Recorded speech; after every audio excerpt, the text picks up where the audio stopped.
The views and opinions expressed on this podcast are those of the hosts and guests and do not necessarily reflect the views of producer, editor, or channel. The content is for informational purposes only and should not be considered as professional advice. No part of this podcast may be reproduced without permission. नमस्कार, info talks के एक नए episode में आप सबका फिर स्वागत है, जहां हम लाते हैं जानकारी, विचार और वास्तविक संवाद सीधे उन लोगों के साथ जो समाज को बदल रहे हैं या बदलने की कोशिश कर रहे हैं। आज हमारा विषय है महिलाएं और बच्चे, इनके अधिकार और कानून के बारे में। क्या आप जानते हैं कि एक बच्चा अगर अपमान, हिंसा या सेक्सुअल अब्यूज का शिकार होता है तो उनके लिए क्या कानून है, या एक महिला अपने अधिकारों के लिए कैसे कानून का सहारा ले सकते हैं। इन्हीं सब विषयों को लेकर हमारे बीच आज हमारे स्टूडियो में मौजूद है एडवोकेट सुपर्णा विश्वास जी। आपका हम हमारे इन्फो टॉक में बहुत बहुत अभिनंदन स्वागत करते हैं। सुपर्णा जी एक प्रैक्टिसिंग एडवोकेट है। इन्होंने अपनी BA LLB की डिग्री के साथ साथ MA इन सोशियोलॉजी और MA इन रूरल डेवलपमेंट भी किया हुआ है। साथ ही अटल फाउंडेशन की सक्रिय सदस्य के रूप में भी काम कर रही है। इन्होंने district child protection unit south Andaman में लीगल कम प्रोबेशन ऑफिसर के रूप में काम किया है, और जहां इन्होंने स्कूलों और पंचायत में कई सारे अवेयरनेस कैंप का कार्यक्रम भी किया है। इन्होंने डिपार्टमेंट ऑफ रूरल डेवलपमेंट में domain expert for women empowerment के रूप में भी काम किया है। सुपर्णा जी, आपका हमारे स्टूडियो में एक बार फिर से स्वागत है। बहुत बहुत धन्यवाद मुझे बुलाने के लिए। हमारा पहला सवाल आपसे ये है, आपका काफ़ी लंबा और काफ़ी गहरा अनुभव रहा है बच्चों और महिलाओं के साथ। जैसे कि मैंने बताया कि आप district protection of child unit में कार्यरत रही है लीगल कम प्रोबेशन ऑफिसर के रूप में। तो आप हमें बताइए कि ये चाइल्ड प्रोटेक्शन का क्या मतलब होता है और इसकी क्यों ज़रूरत पड़ती है। देखिए, चाइल्ड प्रोटेक्शन मतलब है बच्चों की सुरक्षा। ये तो हम लोग सभी जानते हैं। अब जानना है कि किस चीज़ से सुरक्षा और किस तरह का सुरक्षा। एक बच्चे को बढ़ने के लिए एक अनुकूल माहौल का ज़रूरत होता है, मतलब उसे हर तरह से प्रोटेक्शन, जैसे कि protection from sexual abuse, protection from mental trauma, protection from any kind of physical exploitation. मतलब एक बचपन को पनपने के लिए जो माहौल चाहिए वो माहौल उनको दिलाना, उनका जो राइट्स है उन्हें मिल रहा है कि नहीं। अगर एक सिंपल सेंटेंस में बोले तो एक खुशहाल, साथ ही साथ एक सुरक्षित बचपन देना, यही है चाइल्ड प्रोटेक्शन का मतलब। और आपने ये भी पूछा कि इसकी क्या ज़रूरत पड़ी। तो देखिए सुनीता जी, जैसे कि आप और मैं, हम लोग जानते हैं कि हमारे साथ अगर कुछ गलत होता है तो हमें क्या करना है, हमें किसको अप्रोच करना है, कहाँ जाना है, क्या स्टेप लेना है। हमारे साथ कोई किस्म का अब्यूज़ होता है या छेड़खानी होता है तो हम जानते हैं स्टेप क्या लेना है। अब ये एक्ट बच्चों के लिए इसलिए बनाया गया है कि बच्चे जो है सोसाइटी के सबसे ज़्यादा वल्नरेबल सेक्शन होते हैं। उनको किसी भी तरह टारगेट बनाना या किसी क्रिमिनल एक्टिविटी में इन्वॉल्व कर देना ये बहुत आसान होता है, क्योंकि बच्चे मासूम होते हैं, उनमें वो मैच्योरिटी नहीं रहता, उन्हें मालूम ही नहीं रहता। कई बार उन्हें ये मालूम नहीं रहता कि उनके साथ जो हो रहा है वो सही है कि गलत। और आप जैसे जो हम लोग जो मेजर इंसान है, हम लोग समझ सकते हैं कि क्या सही है क्या गलत है, गलत होने से हमें क्या स्टेप लेना है। बच्चों को ये मालूम नहीं होता, तो इसीलिए मतलब ये जो है सॉफ्ट टारगेट रहता है किसी क्रिमिनल एक्टिविटीज़ के लिए। इनके साथ में बड़ा आसानी से, कभी कभी मैक्सिमम टाइम ये देखा जाए तो विद इन द फैमिली भी अब्यूज़ होता है, सेक्सुअल अब्यूज़ होता है, और भी कई तरह से इनका राइट्स जो है उनको नहीं मिल पाता। जैसे एक छोटा सा एग्जांपल देके हम समझाएं, हमेशा नहीं, ये ज़रूरी नहीं कि बाहर से कोई आके कोई क्रिमिनल एक्टिविटी कर रहा है बच्चे के साथ। समझिए घर में ही पेरेंट अपने दोनों बच्चे के साथ में डिफ्रेंशिएट कर रहे, एक बच्चे को स्कूल भेज रहे, एक को नहीं भेज रहे, या एक बच्चे को स्कूल भेजा जाता है एंड उसके बाद में उससे घरेलू मतलब काम करवाया जाता है, एज ए डोमेस्टिक हेल्प कहीं भेज दिया जाता है। तो बच्चे को तो पनपने का उसको मौका ही नहीं दिया जा रहा है। एक बच्चे को जो माहौल मिलना चाहिए नहीं दिया जा रहा है। कई बार पेरेंट्स के ये बोलना होता है कि मेरा बच्चा है, मुझे और नहीं पढ़ाना है। एक स्टेज के बाद जैसे 6 या 7 के बाद वो ड्रॉप आउट स्टूडेंट हो जाते हैं, उनको छोड़ दिया जाता है, छुड़ा दिया जाता है पढ़ाई, या उनको वेजिटेबल शॉप या कहीं में भी बिठा दिया गया। उनको बोल रहे हैं मेरा बच्चा, मुझे पता है क्या करना है। तो मैं आपके प्रोग्राम के थ्रू से मैसेज देना चाहती हूँ कि कोई भी बच्चा उसका पेरेंट्स का पर्सनल प्रॉपर्टी नहीं है। वो जो है सोसाइटी का, देश का एसेट है, आपका पर्सनल प्रॉपर्टी नहीं है। उनका बायोलॉजिकल पेरेंट हो ही सकते हैं, आप डिसीजन भी ले सकते हैं बच्चे के लिए, लेकिन आप उनका राइट्स उनसे छीन नहीं सकते। पढ़ने का, खाने पीने का, उनका सिक्योरिटी का, ये चीज़ आप नहीं छीन सकते, क्योंकि बच्चों को ये पता नहीं होता, वो हम पे, सोसाइटी पे डिपेंडेंट होते हैं। इसलिए ये एक्ट बनाया गया है कि उनको अलग से सुरक्षा दी जा सके। ये सिर्फ बच्चे ही नहीं, लोगों के बीच में भी थोड़ा सा अवेयरनेस होना चाहिए। कंफ्यूजन है कि चाइल्ड प्रोटेक्शन का मतलब सिर्फ सेक्सुअल अब्यूज नहीं, हर तरह की प्रोटेक्शन, हर तरह का। जैसे आपने भी बताया, जैसे ड्रॉप आउट बच्चे हैं या घर में कोई तरह का डिफरेंशिएट हो, कॉन्स्टिट्यूशन बच्चों को जो राइट्स दिया गया है वो राइट्स उनको मिल भी रहा है कि नहीं, ये देखना चाइल्ड प्रोटेक्शन का काम है। चाइल्ड प्रोटेक्शन के जो स्टेक होल्डर्स है वो वही देखते हैं। जैसे कि सबसे ऊपर अगर देखा जाए नेशनल लेवल में NCPCR, उसके बाद में स्टेट में जो SCPCR, हम लोग यूटी में रहते हैं तो यहाँ में UTCPCR है, इन लोग सबसे पहले है। देन अब डिस्ट्रिक्ट चाइल्ड प्रोटेक्शन यूनिट, हमारे यहाँ में अभी तीनों डिस्ट्रिक्ट में है। फिर चाइल्ड वेलफेयर कमेटी है, जुवेनाइल जस्टिस बोर्ड है, इसके सिवा भी कई NGOs है, सोशल वर्कर है, ये लोग स्टेक होल्डर है इस चीज़ का। ये सब मिलके चाइल्ड प्रोटेक्शन का काम को देखते हैं। तो आप कई सारे अवेयरनेस प्रोग्राम पंचायत में या स्कूलों में किया है जी इस चाइल्ड प्रोटेक्शन अवेयरनेस को लेकर, तो लोगों के प्रति इसकी क्या धारणा रही है, इसके बारे में आप थोड़ा सा बताएं। जी, मैं 2017 में जब ज्वाइन की थी तब हमारे पूरे अंडमान निकोबार आइलैंड में चाइल्ड प्रोटेक्शन यूनिट नहीं थी। वो फर्स्ट हमारे यहाँ में बना था, पहले साउथ अंडमान में बना था डिस्ट्रिक्ट चाइल्ड प्रोटेक्शन यूनिट। अब 2017 से लेके अभी 2025 है, इस बीच में बाकी दोनों डिस्ट्रिक्ट में भी चाइल्ड प्रोटेक्शन यूनिट अभी बन चुकी है। जुवेनाइल जस्टिस बोर्ड है एंड वो फंक्शनल भी है, चाइल्ड वेलफेयर कमेटी भी है। लेकिन फर्स्ट जो शुरुआत हुई थी 2017 में, उस वक्त पॉक्सो के केसेस, मतलब इस तरह जो चाइल्ड अब्यूज़ के उतने केसेस सामने नहीं आते थे क्योंकि अवेयरनेस की कमी थी। तो जब हम पहले अवेयरनेस शुरू किया, हम पंचायत जाते थे, साउथ अंडमान के ऑलमोस्ट सभी स्कूल्स में गई हूँ, जो भी को एजुकेशन वाले स्कूल हैं, गवर्नमेंट स्कूल, प्राइवेट स्कूल, सभी में गए। तो वहाँ में अप्रोच, मुझे तो मिक्स अप्रोच ही मिला, पॉजिटिव ही मिला। मैक्सिमम टाइम हमने ये रियलाइज़ किया, स्पेशली गांव साइड में पंचायत में जब आते थे, उनको ये जो बातें हैं ये उन्हें मालूम नहीं रहता था। जैसे कि बच्चे के साथ अब्यूज़ होने से कहाँ जाके कंप्लेन करना है, उन्हें लगता था कि हर एक कंप्लेन के लिए पुलिस स्टेशन जाना है। आप कहीं भी बिना जाके कैसे कंप्लेन कर सकते हैं और आपके ऊपर कोई स्टिग्मा नहीं लगेगा। साथ ही साथ हम लोग पेरेंट्स को ये भी समझाते थे कि अगर आप कंप्लेन नहीं किए, आप समझा दिए कि नहीं हमारी बच्ची है, हम क्यों बताएं, आगे चल के बच्चे के शादी में प्रॉब्लम आएगा, सोसाइटी में बदनामी होगी, मतलब माता पिता का यही रीजन होता है, पीछे हट जाते। तो अवेयरनेस का मेन पार्ट ये होता था पेरेंट्स को ये समझाना कि बच्चे के साथ अगर कुछ गलत हुआ है तो आप बच्चे के साथ खड़े रहिए, ना कि जिसने गलत किया उसको छुपाइए। आप बच्चे के साथ खड़े रहिए, नहीं तो कल को यही बच्चा मेंटल ट्रॉमा से कभी नहीं बाहर आ पाएगा, कभी नहीं उभर के बाहर आ पाएगा। और जब तक ये ट्रॉमा के साथ वो जिएगा, वो आगे चल के एक अच्छा सिटीजन नहीं बन पाएगा। अच्छा सिटीजन नहीं बन पाएगा तो देश और सोसाइटी में क्या कंट्रीब्यूट करेगा, खुद के लिए क्या करेगा, के लिए कुछ नहीं करेगा, फैमिली के लिए नहीं, सोसाइटी के लिए नहीं, देश के लिए भी नहीं। तो इसीलिए सुरक्षित बचपन का बहुत ज्यादा जरूरत है। तो वो अवेयरनेस तब से लेके अब तक बहुत ज्यादा पॉजिटिव इम्प्रूवमेंट दिखाई दे रहा है। आप देख सकते हैं, अभी हर दिन ही आप देखिएगा न्यूज़पेपर उठाए तो आपको पॉक्सो के केसेस दिखेंगे, क्योंकि इजीली लोग बाहर सामने आ रहे हैं, रजिस्टर कर रहे हैं, NGO एक्टिवली काम कर रहे हैं, गवर्नमेंट डिपार्टमेंट तो कर ही रही है पहले से एक्टिवली काम, पुलिस डिपार्टमेंट है, सब मिलके सारे स्टेक होल्डर्स काम कर रहे हैं।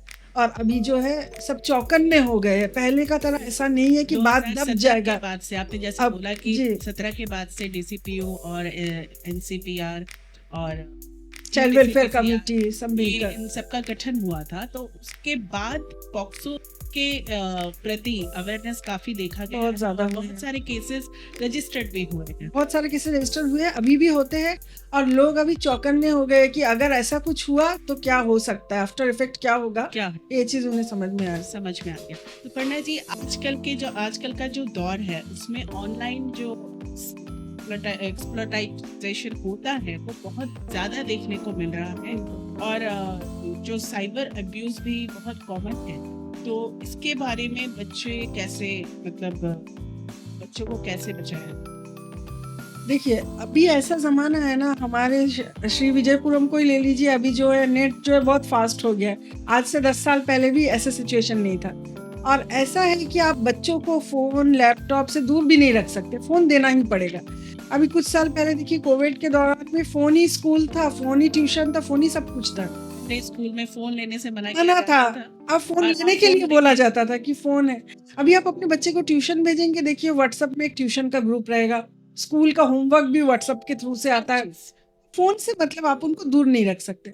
अब ये है कि एक क्लिक करके बच्चे कई साइट ओपन हो जाते हैं, इसमें काफी इंफॉर्मेटिव एजुकेशनल साइट तो होते ही है, साथ में कुछ ऐसे साइट्स ओपन हो जाते हैं जो बच्चों के लिए सही नहीं है, या उनका जो है वो भटक सकते हैं बच्चे।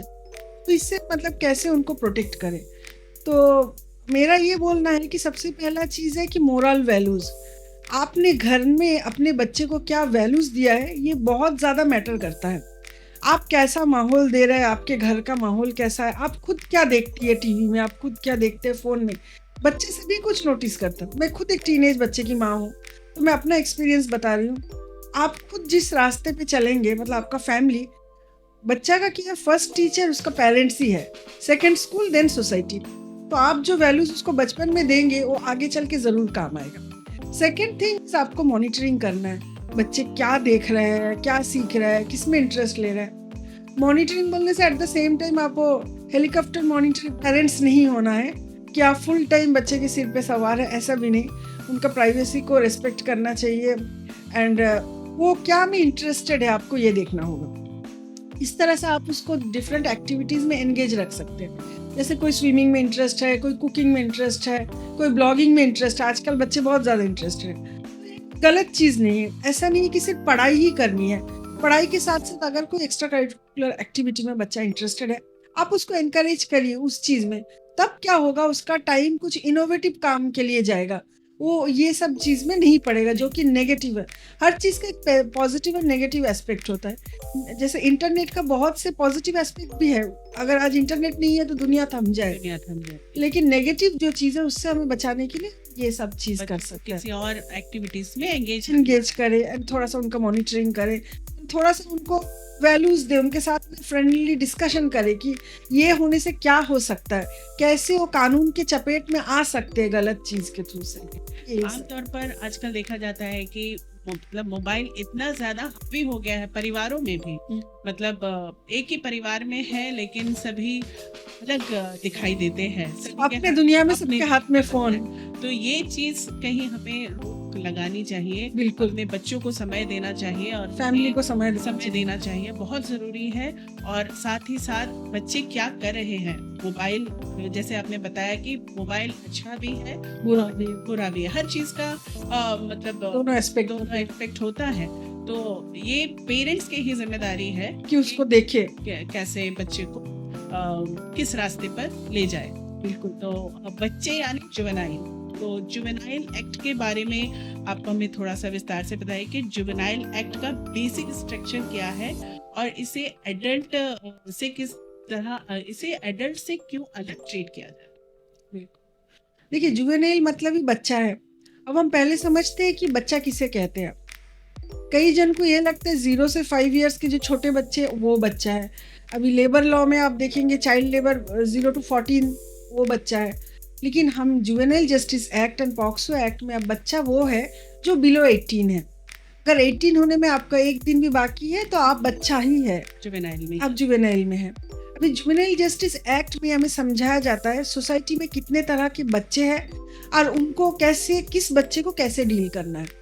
मेनली 2 तरह के बच्चों के बारे में बताया जाता है, और तीसरा तरह का बच्चा वो जैसे हमारे आपके घर में जो बच्चा सिक्योर है और जो कोई क्रिमिनल एक्टिविटी में एंगेज नहीं है, वो एक कॉमन सा बच्चा। इसके सिवा सोसाइटी के बाकी बच्चों को 2 ग्रुप में बांटा जाता है।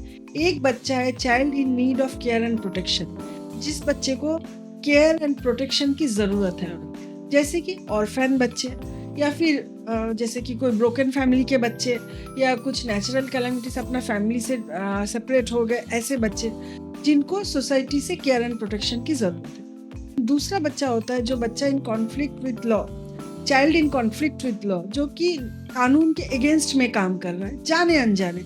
तो ये इस तरह बच्चों को 2 कैटेगरी में बांटा गया है। जे जुवेनाइल एक्ट में यही बताया जाता है कि इन बच्चों को आप किस तरह से इनका सुधार कर सकते हैं, इनको प्रोटेक्शन दे सकते हैं। ये सब के साथ सभी बच्चों को सोसाइटी का जो मेन स्ट्रीम है, मूल स्रोत में कैसे आप उनको वापस लाएंगे, यही चीज़ को स्टेप बाय स्टेप पूरा एक्ट में बताया गया। मैं कुछ इंपॉर्टेंट इसका जो है वो बता रही हूँ। जैसे फॉर एग्जाम्पल आपने नेक्स्ट क्वेश्चन में ये पूछा कि बड़ों के साथ में क्या डिफरेंशिएशन है। बड़ों के लिए तो कानून है ही, फिर इसका क्या ज़रूरत पड़ा। जैसे कि बड़ों के कानून में अगर किसी कोई एक्सीडेंट किया, कोई चोरी किया, तो तुरंत उसको अरेस्ट किया जाएगा, पुलिस स्टेशन में लाके रखा जाएगा, उनको नाइट में डिटेन किया जा सकता है, देन कोर्ट में प्रोड्यूस किया जाएगा और पनिशमेंट हुआ तो जेल भी हो जाएगी। लेकिन बच्चे के लिए ये चीज़ एकदम अलग है। बच्चे को कभी हथकड़ी पहना के नहीं लाया जाएगा, उनको इस तरह से अरेस्ट नहीं किया जाएगा, उनको कभी नाइट में डिटेन नहीं किया जा सकता कि आपसे पूछताछ की जा रही है इंक्वायरी के लिए, नहीं। उनको पुलिस स्टेशन में बाकी क्रिमिनल के साथ एक ही साथ बिठा के बातचीत नहीं किया जाएगा। किसी भी पुलिस स्टेशन में देखिए एक चाइल्ड फ्रेंडली रूम होगा अलग से, वह चाइल्ड फ्रेंडली पुलिस होंगे, वो उनके साथ में एक बच्चे के साथ जैसे बिहेवियर किया जाता है वैसे बिहेवियर करेंगे, उनसे वैसे क्वेश्चंस पूछेंगे। देन उनको कोर्ट में कभी प्रोड्यूस नहीं करेंगे, उनको जहाँ प्रोड्यूस करेंगे जुवेनाइल जस्टिस बोर्ड, उस बोर्ड के अंदर बच्चे को कभी कोर्ट जैसा माहौल नहीं मिलेगा, ना ही वहाँ वर्दी में पुलिस खड़ी रहेगी, ना ही आपसे वैसे सवाल जवाब, किसी भी तरह का आपको ह्यूमिलेट करना, वैसा कुछ नहीं रहेगा। एंड उसके बाद अगर लगा बच्चे को सुधार की ज़रूरत है तो फाइनली ऑब्जर्वेशन होम यानी सुधार गृह में उनको रखा जाएगा।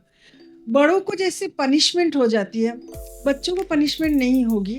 गवर्नमेंट का मेन मोटो इसमें यही है कि अगर एक बच्चा, मान लीजिए एक 5 साल का बच्चा, उसको तो पता ही नहीं है चोरी क्या है, ऐसा अपराध वो कर रहा है जाने या अनजाने में कोई और क्रिमिनल एक्टिविटी में इन्वॉल्व हो रहा है, कोई और उसको इन्वॉल्व कर रहा है। समझिए एक ग्रुप ऑफ लोग है जिन लोग कोई एक्टिविटी में इन्वॉल्व है, लोग खुद बचने के लिए एक 5 साल के बच्चे को अपना साथ रख रहे हैं, क्योंकि उनको पता है बच्चा है तो हम लोग सेफ हो जाएंगे। इसमें बच्चे का कोई गलती नहीं है, तो वो बिना जाने इनोसेंटली उनके साथ में इन्वॉल्व हो रहा है, इसलिए उनके लिए कोई सज़ा नहीं है। गवर्नमेंट का ये सोचना है, कानून ये बोलता है जुवेनाइल जस्टिस एक्ट, अगर अनजाने में मासूम बच्चे से कोई ऐसी गलती हो जाती है तो अपराध अगर है तो भी वो निंदनीय हो सकता है, दंडनीय नहीं। तो किसी भी तरह उसको बाकी क्रिमिनल्स के साथ में रख के ऐसे पनिशमेंट नहीं दिया जा सकता। छोटे मोटे पनिशमेंट जैसे समझ लीजिए कुछ कम्युनिटी का वर्क, समझिए कोई मस्जिद जाता है, मज़ार जाता है, उनको बोल दिया कि आप अपने मस्जिद के अगल बगल पेड़ लगाओ, आपको 5 पेड़ लगाना है, पनिशमेंट। हाँ, आपको ये पनिशमेंट, आपको 5 पेड़ लगाना है and you have to take care of all those plants. आप प्लांट को देखेंगे, उसको पानी देंगे, उसको पेड़ ठीक से है कि नहीं आपको देखना है। या किसी को बोल दिया कि आप स्कूल का सराउंडिंग इतना जगह को आप झाड़ू लगाएंगे, या आपका एरिया में स्ट्रीट को थोड़ा साफ करेंगे। इससे क्या बच्चे के अंदर में रिस्पॉन्सिबिलिटी भी ग्रो होगा, एट द सेम टाइम यही उनके लिए पनिशमेंट है। बाकी लोगों का तरह जेल में रख के पनिश करने का ऐसा कुछ नहीं है। जुवेनाइल जेल जो होता है वो होमली एटमॉस्फेयर ही, बिल्कुल बिल्कुल, वो एक चाइल्ड फ्रेंडली एटमॉस्फेयर रहता है। वहाँ रहते हुए आपको काफ़ी एक्स्ट्रा करिकुलर एक्टिविटीज़ भी सिखाया जाएगा, जैसे कि आपको गार्डनिंग सिखाया जाएगा, आपको ड्राइंग, पेंटिंग, आपका मोरल वैल्यूज़ वहाँ में बढ़ाया जाएगा। आप वहाँ रहते हुए स्कूल जा सकते हैं, एग्जाम्स लिख सकते हैं कि वो स्कूल भी जा सकते हैं, स्कूल जा सकते हैं, आप एग्जाम्स भी लिख सकते हैं। जब आपका ओवर हो जाएगा फिर आपको छोड़ दिया जाएगा, आप घर जाएंगे और आपका फाइल वहीं में क्लोज हो जाएगा। ये फाइल आगे कहीं में फॉरवर्ड नहीं होगा, आपका नाम कहीं से बाहर नहीं आएगा। तो जुवेनाइल जेल ऑब्जर्वेशन होम या चाइल्ड केयर यूनिट, तो ये इसको कैसे डिफाइन किया जाएगा? ऑब्जर्वेशन होम मतलब वही है जहाँ में सुधार किया जाता है, सुधार गृह बोला जाता है। गवर्नमेंट का ऑब्जर्वेशन होम होता है हर एक डिस्ट्रिक्ट में, हर एक एरिया में, डिपेंड अपॉन कितना वहाँ का पॉपुलेशन है उस हिसाब से।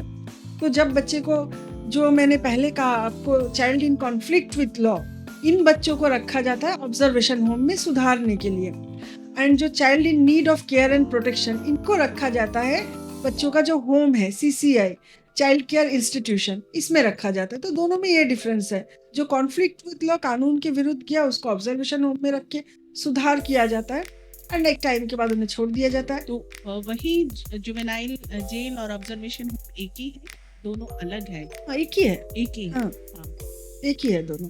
एंड चाइल्ड केयर इंस्टीट्यूशन ऐसे जो ऑर्फन बच्चे हैं उनको रखा जाता है। लेकिन JJ एक्ट यही बोलता है कि बच्चे के लिए सबसे ज़्यादा अच्छा जगह उनका फैमिली है, उनका घर है।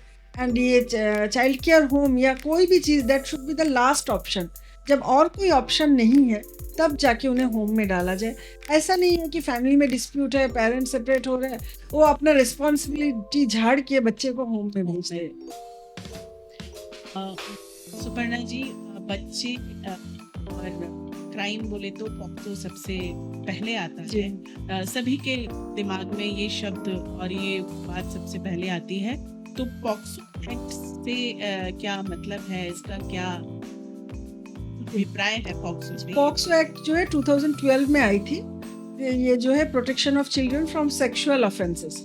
सेक्सुअल ऑफेंसेस बोलने से किसी भी तरह का उसको physically sexual offence, physically molest करना, वर्बली उसको अब्यूज करना, बच्चों का पोर्नोग्राफी हो गया, ये सभी कुछ उस एक्ट के अंदर आता है। हम लोग जनरली मोटा माटी या शब्दों में अगर ये समझे, सब लोग यही जानते हैं कि बच्चे के साथ किसी भी तरह का फिजिकल मॉलेस्ट हुआ तो ही वो पॉक्सो के अंडर आएगा, जबकि ऐसा नहीं है। बच्चे का किसी भी तरह जो शारीरिक उत्पीड़न, ये जो है सब जानते हैं कि अगर शारीरिक उत्पीड़न है तभी वो पॉक्सो एक्ट के अंदर आएगा, जबकि ऐसा नहीं है। किसी बच्चे को आप वर्बली कुछ बोल के उसको मेंटली उसको एक ट्रॉमा दिला रहे हैं तो वो भी इसी में आएगा। आप पोर्नोग्राफी में उसको बच्चे को इन्वॉल्व कर रहे हैं या ऐसा कुछ दिखा रहे हैं जो बच्चे को नहीं दिखाना चाहिए, ये सब भी पॉक्सो एक्ट के अंदर ही आता है। अब इसका मेन पॉइंट्स क्या है इस एक्ट के अंदर में, कि बाकी केसेस से ज़्यादा बाकी केसेस और पॉक्सो के केसेस कैसे अलग से डील किया जाता है। सबसे पहले ये है कि आपको समझना होगा, अगर आपको कंप्लेन करना है आपके बच्चे के साथ या आपके पड़ोस के बच्चे के साथ या स्कूल के अंदर कहीं पर भी किसी बच्चे के साथ में इस तरह से जो है कोई शारीरिक या मानसिक तौर पे उसको जो है उत्पीड़न हुआ है, तो बच्चा क्या करेगा। पहले देखना होगा बच्चा किसके कस्टडी में है। अगर बच्चा फैमिली में है तो पेरेंट्स के कस्टडी में है, तो सबसे पहले ज़रूर वो अपने पेरेंट को बताएगा कि उसके साथ में क्या हुआ है। तो पेरेंट्स का रिस्पॉन्सिबिलिटी है इमीडिएटली स्टेप लेना। लेकिन अगर बच्चा स्कूल में रहते हुए स्कूल में उसके साथ ये चीज़ हो रहा है, या तो सीनियर या तो स्कूल का स्टाफ या नॉन टीचिंग स्टाफ, कुछ भी आजकल ये देखा जाता है बहुत ज़्यादा, बस में आते जाते बस ड्राइवर, कंडक्टर, ये सब केसेस हम देखते हैं। तो वो उस बच्चा जिसके कस्टडी में है, ये उनका रिस्पॉन्सिबिलिटी है कि बच्चा अगर आके कंप्लेन करता है तो आप 24 आवर्स के अंदर कंप्लेन आप तो आगे उसको फॉरवर्ड करना ही है। फॉर एग्जाम्पल, अगर बच्चा किसी वार्ड काउंसिलर के अंडर, किसी वार्ड काउंसिल के अंडर या किसी पंचायत के अंडर आता है, वो अपना कंप्लेन हो, ऑर्फन उसके पास कोई नहीं हो, अगर जाके वो वार्ड काउंसिलर को भी बोलता है एंड वार्ड काउंसिलर कोई स्टेप नहीं लेता, ये मैं सिर्फ एग्जाम्पल के लिए बता दूं, कोई स्टेप नहीं लेता तो उनके अगेंस्ट में भी स्टेप होगा, क्योंकि बच्चा जिसके कस्टडी में है उसको जाके अपना प्रॉब्लम बताने से, ये पॉक्सो से रिलेटेड, अगर वो उस चीज़ को स्टेप नहीं लेता, वो बात को वहाँ दबा देता है, आगे ये चीज़ बाहर आने से उनके अगेंस्ट में भी जो है स्टेप लिया जाएगा। देन ऐसे केसेस में बच्चे को रिपीटेडली कोर्ट या पुलिस स्टेशन आना नहीं होगा, बच्चा को एक बार में ही आना होगा। और बच्चा जब अपना गवाही देगा तब वो इन कैमरा होता है।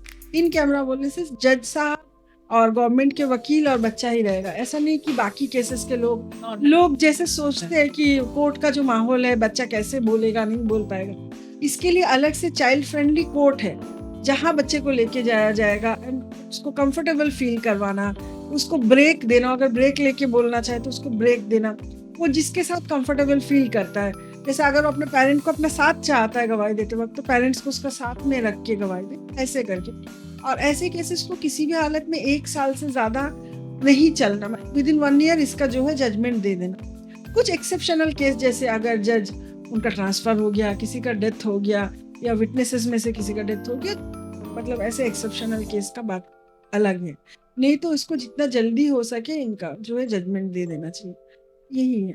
तो आपने तो बताया कि कैसे केस रजिस्टर करना है, किसके द्वारा करना है, इसके लिए एक्ट कितनी सख्त है पॉक्सो की? हाँ, एक्ट बहुत ज्यादा सख्त है। अगर जैसे कि मैंने अभी कहा कि जिसके कस्टडी में है उसने अगर इस बात को दबा दिया तो उसके अगेंस्ट में भी एक्शन होगा, भले ही वो स्कूल टीचर हो या जो भी, किसी अगर बच्चा कोई ऑर्फनेज होम में है तो अगर वहाँ का वार्डन है, जो भी है, हो सकता है फैमिली में कोई फैमिली वाले को भी।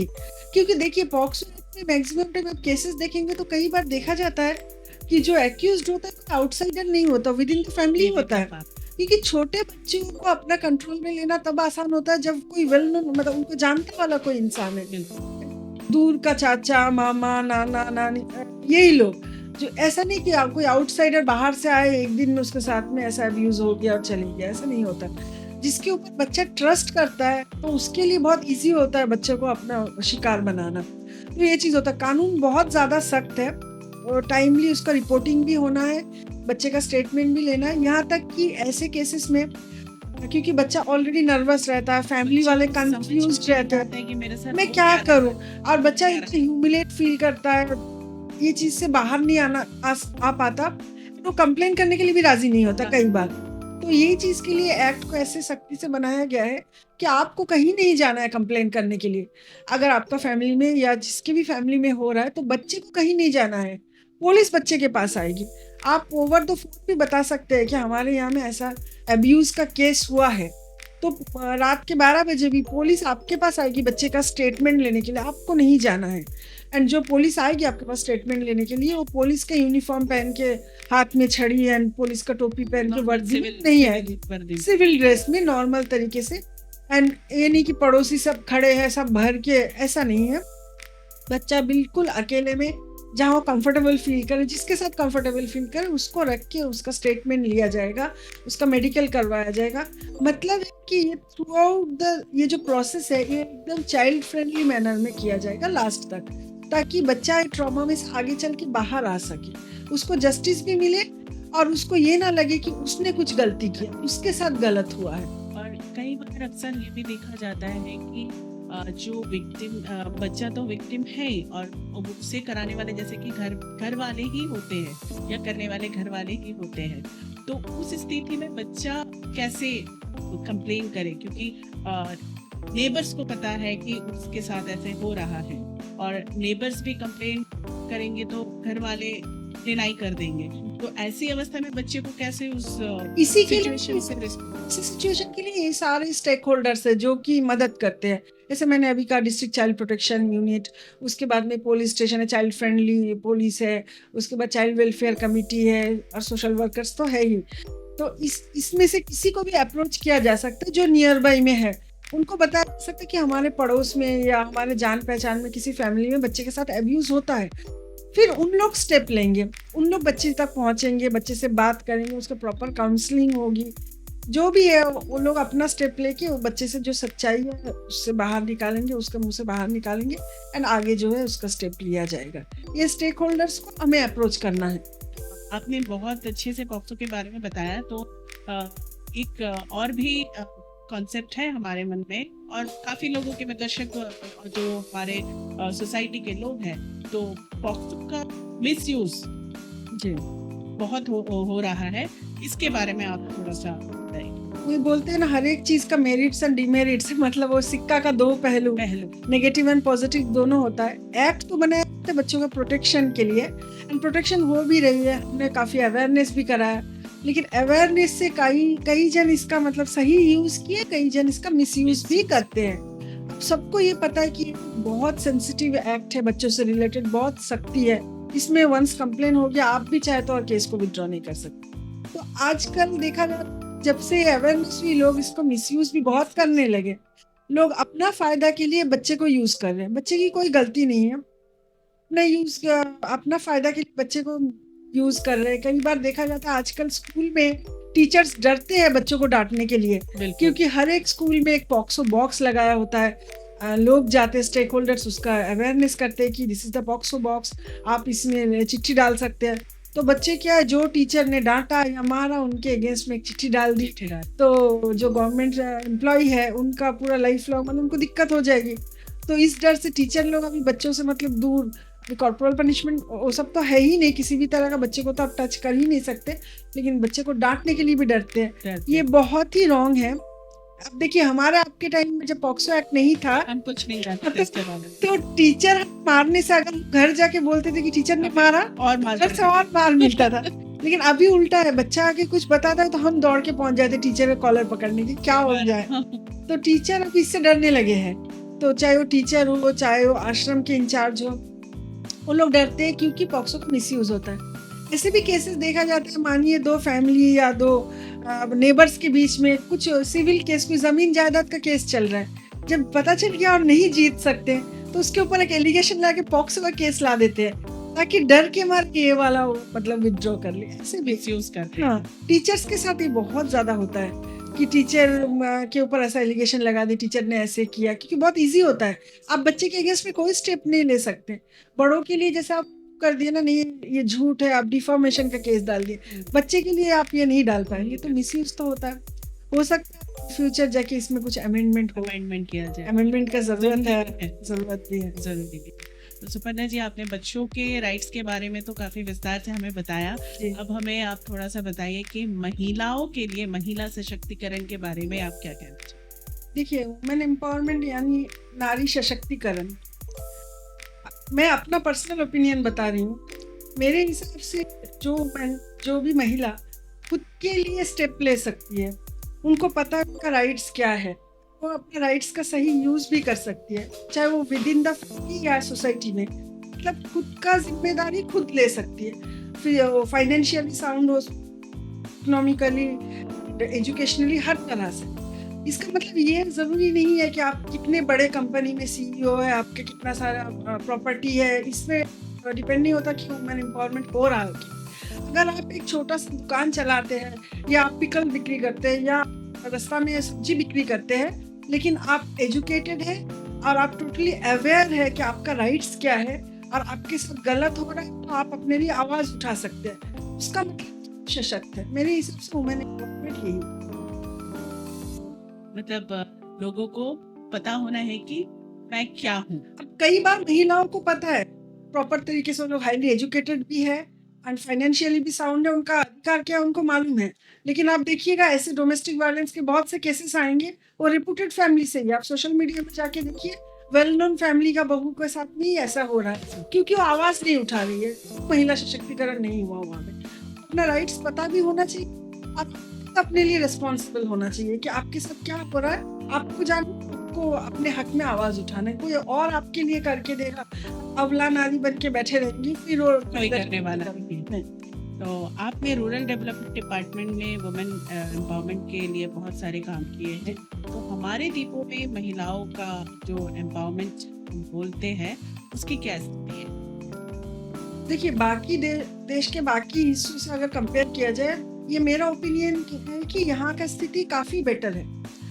जब हम वहाँ में काम करते थे रूरल डेवलपमेंट, अभी तो मैं वहाँ का पार्ट नहीं हूँ, तो हम कई पंचायत में जाते थे, वहाँ का जो सेल्फ हेल्प ग्रुप के लेडीज है उनसे बात करते थे, तो हमने देखा है कि यहाँ के लेडी काफी अवेयर है एंड उन लोग काफी इंटरेस्टेड है जानने में गवर्नमेंट की क्या क्या स्कीम है, कौन सा स्कीम से पैसा मिलता घर बनाने के लिए, कौन सा स्कीम से सिलाई मशीन मिलती है, उनको मालूम है बराबर। और अच्छी बात है, उनको मालूम है और इस चीज का यूज भी कर रही है। यहाँ में आप देखेंगे साउथ अंडमान में बहुत से सेल्फ हेल्प ग्रुप है, टाइम टाइम पे उन लोग अपना खुद का हाथ से बनाया प्रोडक्ट्स का एग्जीबिशन भी करते हैं, उनको कई बार नेशनल लेवल से बुलाया भी जाता है। इसका मतलब उनकी गवर्नमेंट का काफी सपोर्ट है, एडमिनिस्ट्रेशन इनको काफी बढ़ावा देती है, हेल्प करती है, इस वजह से ही उन लोग आगे जा पाते हैं, फैमिली को सपोर्ट देते हैं। ऐसे बहुत से टूर्स ट्रैवल सब देखेंगे अंडमान में, पोल्ट्री फार्म तो है ही, जिसमें देखिए महिला ही है एंड उनको ये अवेयरनेस जो है एडमिनिस्ट्रेशन की तरफ से दिया जा रहा है, लोन दिया जा रहा है, तो वो लोग इस चीज को देखिए इसका यूज कर रहे हैं, ये अच्छी बात है। तो यहाँ की महिला मेरे हिसाब से काफी अवेयर है एंड रिगार्डिंग लीगल राइट्स वो भी उनको मालूम है। अभी यहाँ में वुमेन के साथ कुछ गलत होता है तो toll free number women helpline है 181, उसमें कॉल करना है। यहाँ में हर एक महिला को ये चीज मालूम है, वहाँ से उनको क्या फैसिलिटी मिल सकता है। यहाँ तक कि जिनके पास में फाइनेंस की कमी है, वो वकील हायर करके कोर्ट नहीं जा सकते, उनके लिए डिस्ट्रिक्ट लीगल सर्विस अथॉरिटी है, किसको अप्रोच करना है, कहाँ चिट्ठी लिखना है, मैक्सिमम लोगों को अब पता है, क्योंकि उतना लेवल में अवेयरनेस किया जाता है। स्थिति बाकी जगह से कंपैरेटिवली काफी बेटर है। महिलाओं के लिए कौन से कानूनी अधिकार हैं जिसके बारे में हमें पता होना चाहिए? इसके बारे में कौन सी महत्वपूर्ण कानूनी अधिकार? बहुत सारे अधिकार है, सारे अधिकार मेरे हिसाब से सारे अधिकारों के बारे में ही मालूम होना चाहिए। कॉन्स्टिट्यूशन में क्या क्या राइट्स दे रखे हो वो सबसे पहले मालूम होना चाहिए। एक्ट के बारे में, विद इन द फैमिली आपके साथ में तरह का घरेलू हिंसा हो रहा है तो उससे आप कैसे बच सकते हैं। डोमेस्टिक वायलेंस एक्ट के बारे में, उससे भी पहले बच्चे का कम उम्र में लड़कियों की शादी ना करा दिया जाए। चाइल्ड मैरिज रिस्ट्रेन एक्ट, उसके बारे में आपको पता होना चाहिए। पॉक्सो एक्ट के बारे में हमने कहा, उसमें बच्चे ही ज़्यादातर विक्टिम होते हैं, उसके बारे में। इसके सिवा काम के सिलसिले जो अभी लेटेस्ट एक्ट है हमारा, काम के लिए जब आप घर से बाहर कदम रखते हैं तो आपके वर्क प्लेस में कोई तरह का अब्यूज हो रहा है कि नहीं, उसके लिए पॉश एक्ट है, protection of women from sexual harassment at work place. इसके बारे में आपको जानकारी होना चाहिए। तो ये जो आपने बताया कि पॉश एक्ट जो है ये सिर्फ गवर्नमेंट ऑफिसेस में ही लागू है या प्राइवेट सेक्टर में भी? ये ऐसा कुछ नहीं है। गवर्नमेंट, प्राइवेट, सेमी गवर्नमेंट, सभी इंस्टीट्यूशन जहाँ में 10 या उससे ज्यादा लोग काम कर रहे हैं इंक्लूडिंग लेडीज, तो वहाँ में ये मैंडेटरी कर दिया गया है कि वहाँ में पॉश जो कमिटी है, लोकल लेवल कमिटी और internal committee, local level committee तो डिस्ट्रिक्ट में बनेगा, जो इंटरनल कमिटी वो बनना ही है। फिर रिसेंटली हमारे यहाँ पे भी डिप्टी कमिश्नर साहब ने जो है पेपर पब्लिकेशन करके बोल दिया गया है, जितने भी organization, institution, government, non government जो भी है, चाहे वो रिजॉर्ट हो, चाहे वो रेस्टोरेंट हो, चाहे वो शॉप हो, चाहे वो ब्यूटी पार्लर भी क्यों ना हो, तो आपको ये जो है पॉश की कमेटी बनानी है। अब ऐसे जगह ना जहाँ पे समझिए, फॉर एग्जांपल मैंने अभी ब्यूटी पार्लर का, वहाँ समझिए थोड़े से लोग काम कर रहे हैं, उसमें तो जेंट्स है ही नहीं। भी कोई लेडी समझिए स्ट्रीट में फुचका बेच रही है, आजकल तो ब्यूटी पार्लर, यूनिसेक्स पार्लर भी नहीं, ऐसी जगह जहाँ में बिलो 10 वाला बात नहीं कर लूँ। जैसे कोई रोड साइड में ठेला गाड़ी में फुचका बिक्री कर रहा है, या हमारे घर में जो डोमेस्टिक हेल्प है, वो जो हमारे घर में काम करने आते, हमारा घर ही वर्क प्लेस है उनका, तो उनके साथ अब्यूज होने से तब जो है वो कहाँ जाए, उनके पास तो इंटरनल कमिटी नहीं है। तब जो है डिस्ट्रिक्ट मतलब डिप्टी कमिश्नर के अंडर में ये लोकल लेवल कमेटी है, वहाँ जाके इन लोग शिकायत कर सकते हैं। इस बारे में उनका जानकारी होना बहुत ज़्यादा जरूरी, क्योंकि एक लेटेस्ट एक्ट है, लोगों को पता होना चाहिए। सुपर्णा जी, आप ये थोड़ा सा बताइए कि स्कूल लेवल या कम्युनिटी लेवल पर क्या स्टेप लेना चाहिए जिससे चाइल्ड अब्यूज और जेंडर बेस्ड जो वायलेंस होता है उस पर रोक लगाए। स्कूल में तो हमारे यहाँ जो जहाँ तक मालूम है सभी स्कूलों में पॉक्सो के बॉक्सेस लगे हुए हैं। बस अवेयरनेस करने की जरूरत है। बच्चों को ये पता होना चाहिए कि अगर उनके साथ विद इन द या आउटसाइड द स्कूल भी ऐसा कुछ होता है, फिजिकली मेंटली अब्यूज होता है, तो उसमें अपना कंप्लेंट डाल सकते हैं। साथ ही साथ बच्चे को ये पता होना चाहिए, ये जो है कई डर के मारे वो लोग कंप्लेंट इसलिए नहीं डालते, उनको लगता है कि उनकी टीचर जो है देख लेगी, तो वो जो पॉक्सो बॉक्स का जो मतलब जो चाबी होता है वो टीचर या स्कूल अथॉरिटी के पास नहीं होता है, वो पुलिस डिपार्टमेंट के पास होती है, वो ओपन करके उसमें से चिट्ठी निकालते हैं। तो ये तरीके से उन लोग कंप्लेन कर सकते हैं। और साथ ही कम्युनिटी लेवल में बोले, जैसे देखिए जो एरिया में पंचायत है वो लोग मंथली वंस या मोर देन वंस मीटिंग करती है कोई न कोई कारण से, वहाँ में महिलाएं भी होती है, पुरुष भी होते हैं, बच्चों को भी लाया जा सकता है। ऐसी कोई भी मीटिंग वो लोग छोटा छोटा क्लिपिंग्स के द्वारा या छोटा पोस्टर के द्वारा ये चीज़ का अवेयरनेस और ज़्यादा कर सकते हैं। जैसे कि आप जानते हो कि बहुत फेमस बच्चों की एक फिल्म है कोमल मूवी। कोमल जो है ये मूवी हर एक बच्चे को दिखाना चाहिए मेरे हिसाब से, हर एक बच्चे को, चाहे वो लड़का हो या लड़की। इसमें डिटेल्स में बताया गया what is good touch, what is bad touch, आपका अपने ही फैमिली को विद इन द फैमिली कैसे बच्चे के साथ अब्यूज हो सकता है, कैसे पेरेंट्स के लिए भी एक मैसेज है इसके अंदर कि हर किसी पे ट्रस्ट करके बच्चे को नहीं छोड़ना चाहिए।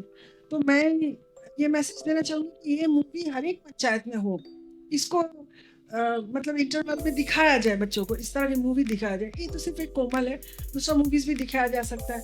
इसके सिवा पोस्टर के द्वारा, जैसे आज हम और आप बैठ के जो अवेयरनेस कर रहे हैं, इस तरह का अवेयरनेस और ज्यादा कराया जाए, छोटे छोटे स्किट के माध्यम से। बिल्कुल, वो क्या ग्राउंड लेवल में आके बच्चों को समझाया जा सकता है। सिर्फ बच्चों को नहीं, पेरेंट्स को भी, पेरेंट्स को पता होना चाहिए कोई स्टेप नहीं लेते, बच्चे के साथ खड़े नहीं होते, तो उसके ऊपर क्या मेंटल इफेक्ट होगा, उसको आगे चल के इसका क्या कॉन्सिक्वेंसेस होगा, ये चीज़ उनको समझ में आना।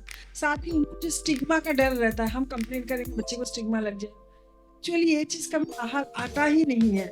ये जो प्रोसेस पूरा पॉक्सो एक्ट में क्या क्या बताया गया है, ये जो मेजर चीज़ है, ये चीज़ को छोटा छोटा क्लिपिंग्स के द्वारा या लिख के पोस्टर के द्वारा लगा के, जैसे बस स्टॉप में लगाया जाए या फिर जहाँ भी मीटिंग हो रही है, पंचायत हॉल में लगाया जाए, कम्युनिटी हॉल में लगाया जाए, वार्ड काउंसिलर जहाँ बैठते हैं वहाँ पे लगाया जाए, ऐसे जहाँ भी लोगों का गैदरिंग हो, चीज़ हो तो ज़्यादा है और ये चीज़ कम एक्सपेक्ट। आप एक एनजीओ से जुड़ी हुई है, एनजीओ का क्या रोल है अवेयरनेस और लीगल एड के? जी, मैं एनजीओ से तो अभी हाल ही में आपका एनजीओ आगे इस अवेयरनेस पे और क्या काम करना चाहता है, उस पर थोड़ा सा आप बताइए। जी, एनजीओ से हाल ही में जुड़ी हूँ, बहुत ज़्यादा टाइम नहीं हुआ है। अटल फाउंडेशन एनजीओ का नाम। तो यहाँ पे मैं अकेली नहीं हूँ, चेयरपर्सन है और बाकी मेंबर्स भी है। मैं भी बच्चों वाला साइड ही देखती हूँ। तो मैं यही चाहूँगी, मेरा यही प्रयास रहेगा आगे चल के इसी तरह के एक्टिविटीज़ में और ज़्यादा करवाऊँ और ग्राउंड लेवल पे जाके करवाऊँ।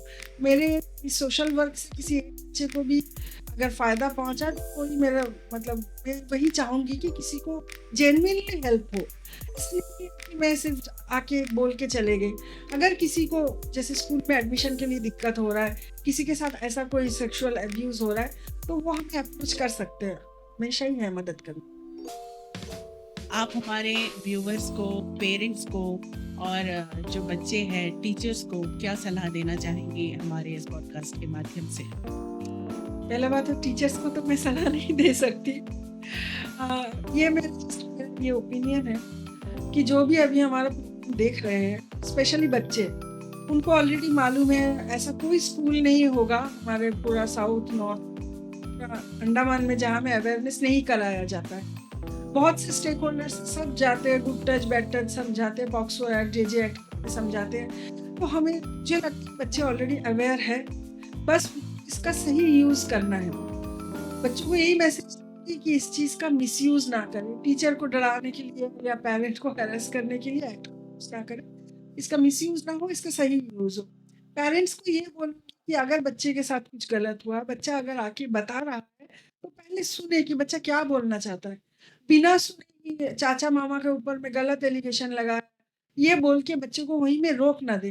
कई बार पेरेंट्स जानबूझ के ही रोक देते हैं कि बात बाहर ना आए, लेकिन इसका क्या कॉन्सिक्वेंसेस होगा आगे चल के, ये चीज़ पेरेंट्स समझे एंड ऐसा मतलब zero tolerance towards child abuse लिया जाए। यही मेरा मैसेज। सुपर्णा जी, आपने जो जानकारी आज कानून के बच्चों के कानून और महिलाओं के जो राइट्स है उसके बारे में जो जानकारी हमारे व्यूवर्स को दी है, वो बहुत ही महत्वपूर्ण जानकारी थी। ये सिर्फ जानकारी ही नहीं, बल्कि ऐसे विषयों पर हमें खुले मन से इस पर डिस्कस करना ज़रूरी है, क्योंकि हम डिस्कस करेंगे तभी लोगों तक ये जानकारी मिलेगी। तो आपका हमारे शो में आकर इतने सारे कानून के लिए, एक्ट के लिए विस्तार से बताया, इसके लिए बहुत बहुत धन्यवाद।